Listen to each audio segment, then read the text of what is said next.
ko ñalawma dimas en hawre tati lewru août an ujunaji ɗiɗi e nogas jeeyi wonno ñalawma fawgol hayre centre islamique confessionnel woni ñalawma moɓodiral mo dental daka médina gounas wonɓe ɗo e leydi côte d'ivoire lamata ko leydi abidjan wonno sababu ko ñalawma foygol hayre ɗo bonowa tawi noon ko nokku centre islamique mo dental ngal hebno ñalawma noon yuɓɓinama e gardogol ceerno men ceerno ibnu oumar ceerno ha e joɗaniɓe laamu leydi sénégal e nder côte d'ivoire tawtorama hen jaale liggotoɓe laamu leydi côte d'ivoire ñalawma yuɓɓina koye tawtoreɓe halifaɓe diine darniɓe l'islam e nder leydi côte d'ivoire tawi ardi ɗeɗon golle ko ceerno bocar kane e wallitiɓe men ñiɓide dental ngal wonɓe ɗo e Koumassi e dennangal ɓesguji dental ngal moɓodiri gam hawrede bonowa avol hayre adande woni projet centre islamique confessionnel tawi koye association dental daka médina gounas taweteɓe ɗo e côte d'ivoire école franco arabe moderne mujibo ko beele jangguinde ɓesguji ɗi diine celluɗo e nede sunno kañum e tijani o musidɓe julɓe ndewinde ɗo télévision mon Dakar TV dendagal ko gollono toon e ballal Moussa Silla joɗaniɗo Dakar TV tun to leydi Côte d'Ivoire ɗon e Bonoa.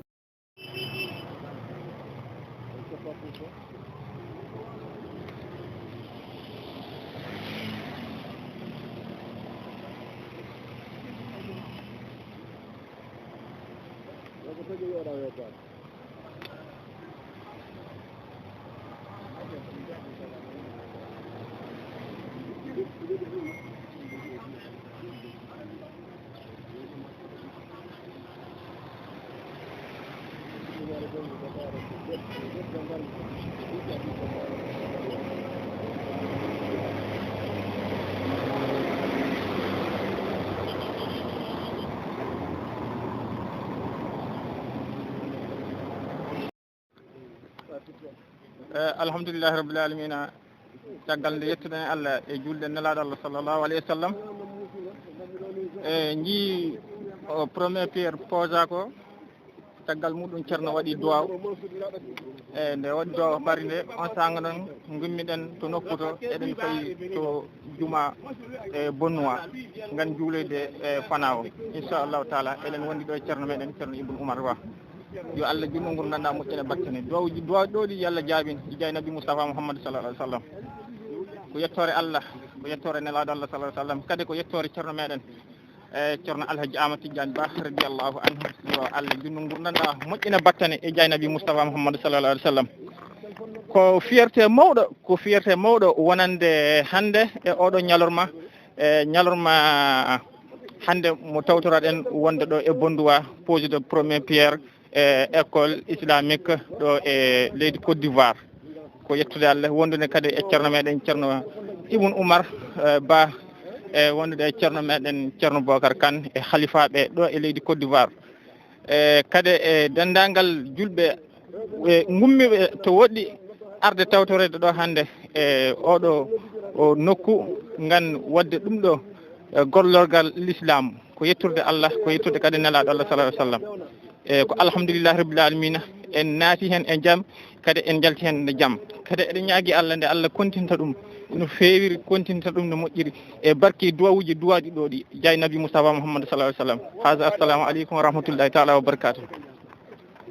e honorable député Seybatou Aw e almami cousine almameɓe ivoirien ɓe kañumen hoore mum manadirno nen ɗo henna joni ceerno nene yetto manadirno nokku o ceerno nene yetto nokku o ceerno yettima nokku o ceerno yettima nokku o ceerno Bocar ne jogui hayre nde ƴeewe hayre nde ko ndeɗo woni hayre fawetende nde ko ndeɗo woni hayre nde ceerno fawata nde eyyi ceerno Bocar ne jogui hayre nde consul nana takki ceerno Bocara kañum e ceerno men ceerno Ibnu Oumar eyyi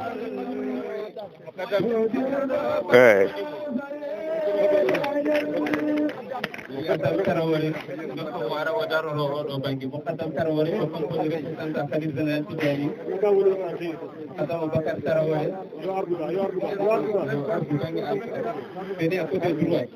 ceerno Tarawore ardu barno Bocar nani dari ceerno men ceerno Ibnu nana dari consul général nana rewi hen honorable député Seybatou Aw nana rewi hen almami kuujino nonini hen ceernaɓe fof manadirno gaari eɗen ñaago Allah e ñaganteɓe Allah ɓe ceerno Bocar ƴettima nadirno Simon o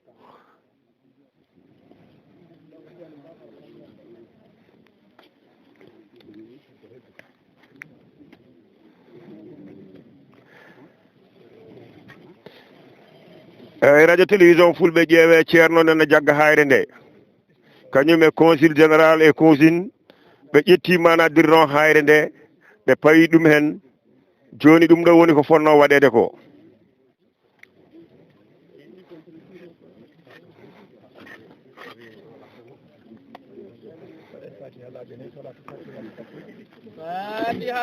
mbiyama joni yen mbaɗa fatiha laabi nayyi Fatiha 4 fois 12 fois salatul fatihi barajidi e waɗi hadiyana naɓe sallllahu alayhi wa sallam les bienfaits don à seydina mouhammad sallah sallam ne ñaago allah nde o timminanta en gollede fuɗɗiɗen nden mi demando allah d'accomplir cette tâche pour nous yo Allah waɗanen hen jangguirɗe ɓiɓɓe julɓe kala face de ce lieu et lieu d'apprentissage pour tous les enfants musulmans nafaɓe e diine maɓɓe nafaɓe e aduna maɓɓe nafaɓe e diina maɓɓe aduna maɓɓe qui va leur aider dans leur vie et dans leur religion inchallahu taala inchallahu taala bismillahi bismillahi fatiha 4 fois 12 fois salatul fatihi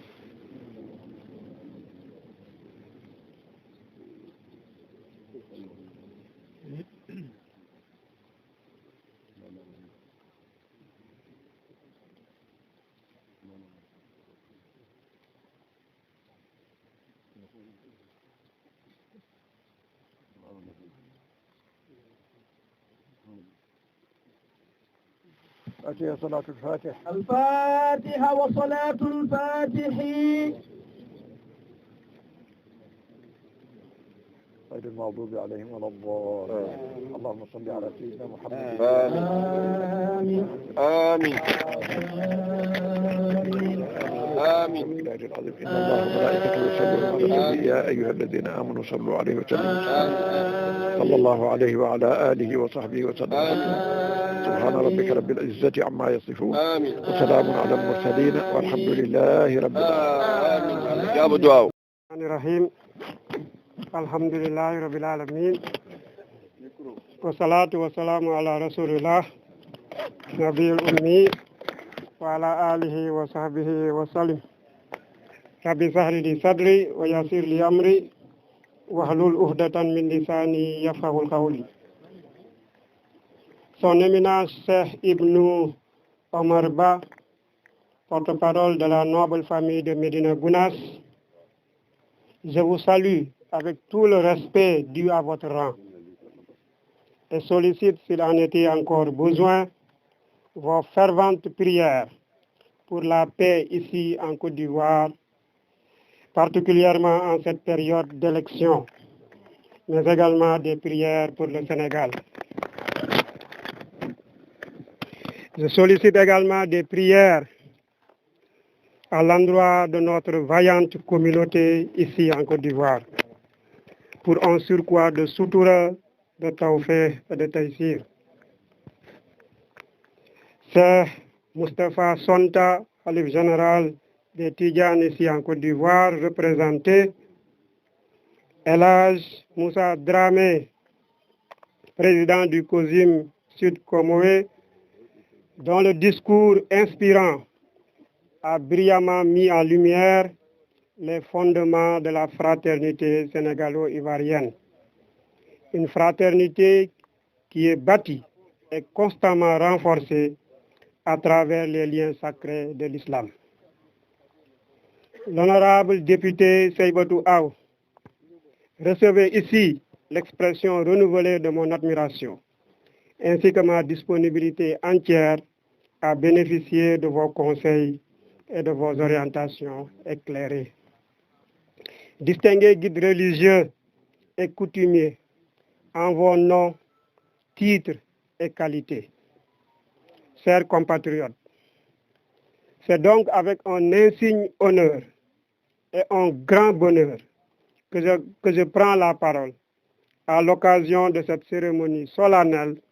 de pose de la première pierre du centre islamique d'Entel Daka Médina Gounass, ici à Bounois. L'implantation de cet institut,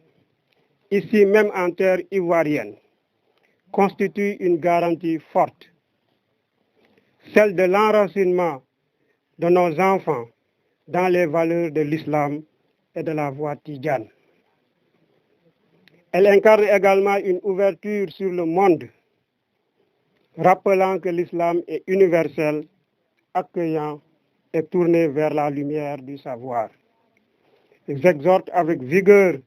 notre communauté à s'engager sans délai dans la concrétisation de ce haut lieu du savoir. Ce projet, au-delà de son importance religieuse, est aussi un acte de foi en l'avenir, un legs pour les générations futures. Qu'Allah subhanahu wa ta'ala nous accompagne et bénisse cette œuvre. Assalamu alaikum wa rahmatullahi ta'ala wa barakatuh. Monsieur général du Sénégal, son Excellence Mansour VI, pour ce bref et brillant discours qui dit tout, Alhamdulillahi Rabbil Alamin. D'un moment à l'autre, distingués invités auguste assemblée, chouyouk, imam ici présents, tous à vos rangs et titres et grades respectés, nous allons d'un moment à l'autre accueillir le discours de Tcherno, Inch'Allah Ta'ala. Nous attendons juste un petit réaménagement de la part du protocole pour accueillir le discours de Tcherno, Inch'Allah Ta'ala. Donc, garno do woni do Ceerno hande wadata do manadino hayre premier nde radio télévision fulbe international correspondant mon Abou Gueye do e Abidjan. Ceerno ari do ne arde délégation mudum fof limmoji fof ngari, consul ari, kibiteji di ngari, sebaten ngari, yimbe fof ngari, kala commerçant, kala neddo gonno do manadino to ko haal pular walla jolfo Sénégal naajo woni Mali naajo ari hawri hen. Do non woni fondation oɗon mbawi yiide fondation radio télévision fulɓe e radio Atlantique FM ɗo woni nokku o ceerno joni ne foti arde, ceerno Bohar ari, délégation o fof nan ɗo dari, ko dari ɗo ko fof ko ari no ummi manadiro Abidjan ene ari ne hawri hen. Tullahi joni min paɗi ha ceerno yetto e on saaha min ɓama manadiro programme o manadirno ɗum ɗo kam wona ko ɗon kalne ɗo henne kadi Allah addi min ɗo henne kadi e bandiraɓe meɗen manadirno ivoirien ɓe manadirno dariɓe hen kadi darde tirde nde wonno hakkude Côte d'Ivoire e Sénégal ne wayno ko leydi gotiri ni. Minen kan wurɓe ɗo henne guila 1981 min ɗo e leydi he min gandi Sénégal e Côte d'Ivoire ko gurdam gotam e mammande min gari ɗo nde ni hawrani ɗo e ambassade Sénégal ɗo wonno ɗo ambassade Sénégal, wonno ɗo ambassade Sénégal ko ambassade français, wonno ɗo représenté ambassade Sénégal. Kala nan comme Sénégal naajo gonnoɗo ɗo tinnoɗo hoore mum ari ɗo hawri hen. ɗum noon emin ñaago Allah e ñaganteɓe Allah ɓe ivoirien wadɓe feere sababu hamin gari ɗo kadi emin duwono kadi ceernamen woni halifa général Amadou Tidiane nde Allah hokkatamo juutde balɗe e moƴƴude battane nde wonno so juuti balɗe ɗum ɗon kadi koye ɓamtare leygol jeeya. Ceerno Ibnu mo Alaji Mamadou Seydou ari ɗo ne arde délégation muɗum kadi min beltima hen ha ko ɗon tan wawi yadde. Onon radio fulɓe télévision radio fulɓe international gandon noon ko ɗo woni ɗum ɗo ɗum jiyon image o gandon ko ɗo woni manadirno image o ko ɗo woni fondation wiyete noon ko nokku biyeteɗo Bonoua. Koye Bonoua min gari min gummima Abidjan fodde wonde quelques kilomètres arɗo henna deuxiéme sikkome ɗon min gari. Kala neɗɗo Sénégal naajo gonnoɗo ɗo henna ari waɗi hen fayida mum, mbaɗi hen jawdelu mumen, mbaɗi hen moyen mumen, mbaɗi hen déplace mumen, joguinoɓe moyen ɓe mbaɗi hen. Wawnoɓe arde ɓe gari ɓe mbawano arde ɓe kadi arnoɓe lomtima ɗumen e inde Sénégal naaɓe foof. Allah jarama noon on jarama. International en gari ɗo kadi e mawɗo men douanier meɗen gardiɗo manadiro kadi ko jeeyaɗo kadi koye nder mawɗo dental Madina Gounass jeeya ko ceerno men ceerno Sy kañum hoore mum ma dañ ko haali hen seeɗa weddo konngol muɗum. eyyi Abou Gueye min calminima min beltima woni hande ñalawma e nder ñalawmaji beelamma e nder beelammaji e nder Côte d'Ivoire duuɓi 49 ko min goni ɗo ko ñalawma hande woni ni min ñalawma ɓurɗo wonde ñalawma beelamma e nder Côte d'Ivoire. Yo Allah yettin ɗum e posgol piyergol Abou Gueye annene min jalti ñalawma o taabi ɗum ko premier joƴƴinde hayre adanide e juma e dental zayo mo ceerno Bohar anni wadde ɗo tawi ko janguirde sukaɓe meɗen Qur'ana e janguinde men diine men janguinde ɗum ɗo sukaɓe men jibinaɓe ɗo ɓe ena walla ɗumen e ɗemgal mumen ena walla ɗumen e diine mumen. Oɗon gandi so wiyama Pular Madina Gounass koye gure jogiiɗe dende pular e nder meɗen jiya ɗum noon yo Allah waɗan en jaam ko wiya bisimillahi ko eɗen ñagori yo Allah hokkin timminde alhamdulillahi rabbil alamin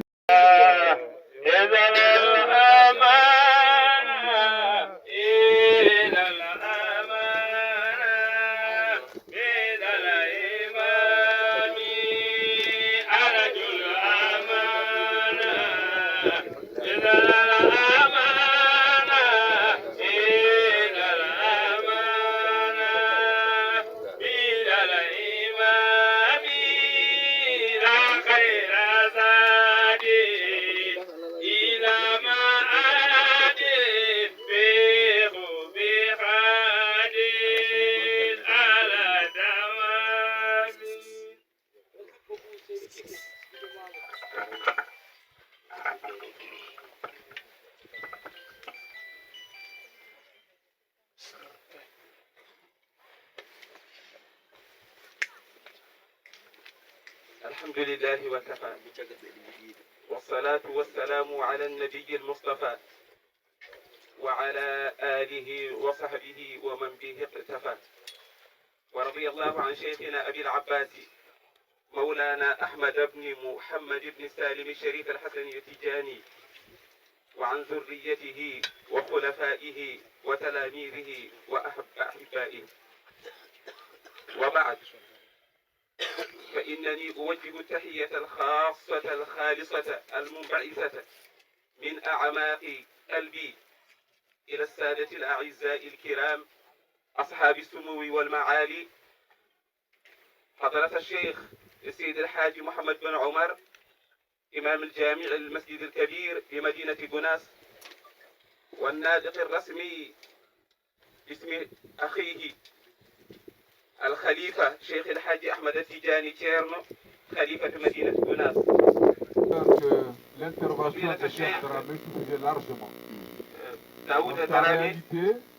Moussa la Dramé, Côte d'Ivoire a réussi à ce niveau-là. Moussa Dramé, Imam L'islam a un al-Masjid al-Kabir. interlocuteur. Ici, dans ce pays, c'est le COSIM. Et lorsque le COSIM prend la parole au nom de l'ensemble de la communauté musulmane, c'est largement suffisant. Alors donc, le message de Khalif, c'est simple. Tu le sais, Thierno Bokar le sait, et l'ensemble des musulmans et les Tijani le savent, c'est l'igno. L'igno de Tijani.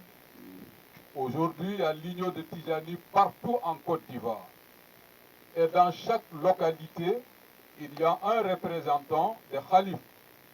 mais qui fonctionne sur le coupole des représentants de Cheikhoul Aïma dans cette localité. Donc ça ne souffre d'aucun problème à ce niveau-là. Donc encore une fois, merci de votre générosité. Sinon l'intervention de Cheikh Dramé était largement suffisante. Voilà donc la délégation de Khalif qui ne peut pas de ne pas être là. Ce n'est pas possible pour beaucoup de raisons, mais que nous n'allons pas. alhamdulillahi rabbil alamina caggal nde yettuɗen Allah e julde nelaɗo Allah sallllahu alayhi wa sallam e jii premier pierre posa ko caggal muɗum ceerno waɗi duwaw e nde waɗi duwaw ɓari nde on sanga noon gummiɗen to nokku to eɗen fayi to juma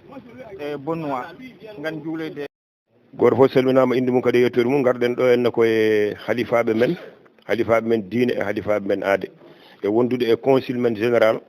ene tawtora mana deno jonde joɗiɗen ɗo nde ene jogori yaadude e men to poɗɗen yaade to so yante welede Allah e yantude honorable député Seybatou Aw kañum kadi ene tawtora ɗum ɗo ene jooɗi ɗo e yantude ceerno men almami men ceerno Amadou Tidiane Baro ceerno Amadou Tidiane Ba ene ɗo ene tawtora e ceerno men ceerno mana deno ceerno Hamidou Sall ene ceerno Hamidou Sall ene tawtora jonde Harouna Diallo ene tawtora jonde ceerno men ceerno Baro Dem ene tawtora jonde joni noon man dokku conseil général daña ko haali garten honorable député Seybatou Aw. Assalamu alaikum. Malheureusement dégguma pël. Je parle en français. Wolof ou français comme vous voulez. En tout cas, merci beaucoup. Je suis très heureux d'être ici parmi vous pour les préparatifs de la pose de la première pierre de l'Institut de Médina Gounass. Très heureux pour plusieurs raisons. parce que l'Institut symbolise pour moi la quête du savoir. Et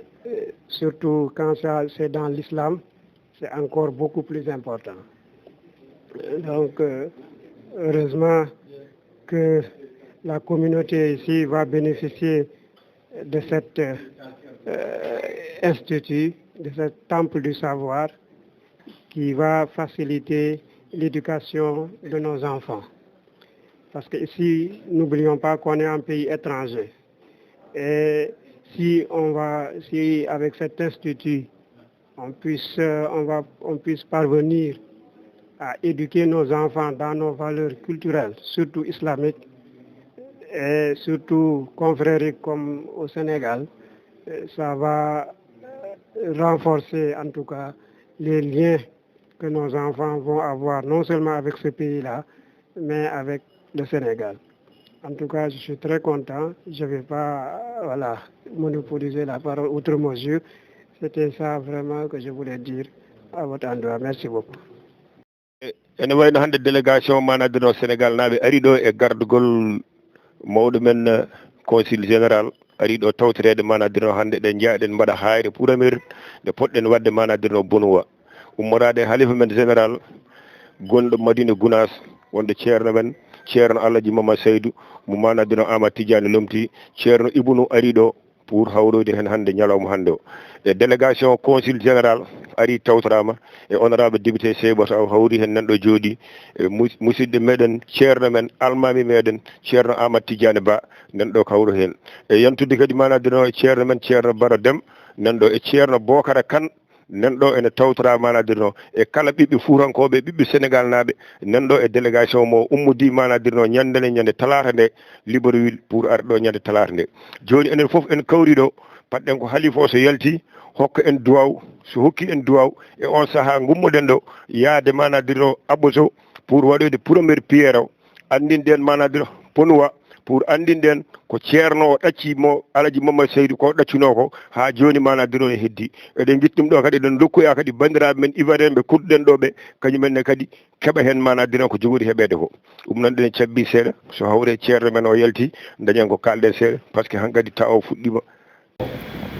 aɗa fonno windude on tere mo mbaɗɗa a windani ɗum jeɗɗuɗa ko gonga takko o anda kono Allah kam ene andi Allah kam humpata ko message huude nde ko kaldu ɗon ko mbaɗe ɗum sa nuuɗi e golle ko an tan ɓeydata ko an tan nafata sabu bartinat so bartiki atinat so laaɓaani noon nunɗal alaa heen waɗetaake barke so waɗaaka barke a naftortaako ceerno wii yo en tiinno e nunɗal e laaɓal ayi sahaande miijotoɗaa e fittaandu maa hee aɗa wiya wonde a dañii a anndaa aan ka dañaaɗo sabu kala ko keɓɗaa daganaakima ɗum moƴƴata e man ko ɓuri heewde e golleeji ko ɗuma haɗata ɗum waɗeede barke tiinno ɗen e ɗumɗal e laaɓal gollodirooɓe fof yo gollodir e dow laaɓal ceerno wii gila ari ene duga ɗum o dugii ɗum to gabe so heɓii no dugiri ɗum ɗo e Côte d'Ivoire kadi o duga ɗum mbay ceerno wii e timmi e ɗum no moƴƴi yo Allah newnu yo Allah wallu ceerno wii si jaadiya o kadi joɗmbirden tinno ɗen joɗmbirden almaajuji arna ɗi kam eɗi ummina ɗen eɗi ɓatti ɗi mbatti ittude en to men to gila sukaaɓe ɓe ene bamɗi wonaa ko wadde ɗum haali waɗi ɗum en mbatti ɗumaade hono gila koyen sukaaɓe tohosɓe tomo haajuji ɗi ngaddata elgal mbele wonaa ko a jogani ɗum ganduɗo on haaju mum ha waɗi noon jebtuɗi mum kewani on kay ene andi fotani wasde jaggude min fotani wasde jaggude min walla jaggude ndensidi wona ko meɗen walla ganduɗo en foti jaggude jooɗi ha ɗeni settitade sabu jaaɗo ha dañi duuɓi capanɗe tati resi ha jiɗiɗi ko gooɓe de o suwa mawnude de kono tijjaniya o kam woni koɗe settitade sabu moƴƴere ko giila law ɓuri moƴƴude moƴƴere ko giila law ɓuri moƴƴude ceerno wi yo en tinno hen no moƴƴi sukaaɓe togosɓe ɓe woto ɓe jag jooɗaade ɓe wirdata kadi wotuɓe won fof yo jokkodir so wuro mumen so wuro mon noddi batu yaa tokotono e ɗaaba togo walla sa heɓata yaade ummina mo ene lontoma ɗum noon ko ɓurede fodde ceerno wi madina noon eɓe jogii heen teeriiɗi yoɓe tiinno heen no moƴƴi kono ɓelle kay kaalaaɓe ɗo ɗen ene walla nawtude neɗɗo ɗum ne tawi tiinno ɗen naaten heen ko ɓural ko ndenta ko sutural tiinno ɗen heen no moƴƴi goto fof ɗo dillata ɗo yo Allah heen ene wayno golle ɗe puɗɗima projet centre islamique confessionnel association dental Dakar Médina Gounass sawteɓe ɗo e leydi Côte d'Ivoire golle ɗe puɗɗima hono no jiiratani kala jiɗɗo neddude ballal muɗum yetto oɗo centre islamique rewnu ɗum e ɗiɗo numéro ji téléphone ɗe jeeta ɗo ɗi walla jokkodira e ceerno Bocar Kane ɗo e Koumassi to ñiɓeɗo nokku dental ngal to serelɓe hoolaɓe ɓuurɓe Gounass teren Fouta lillahi ha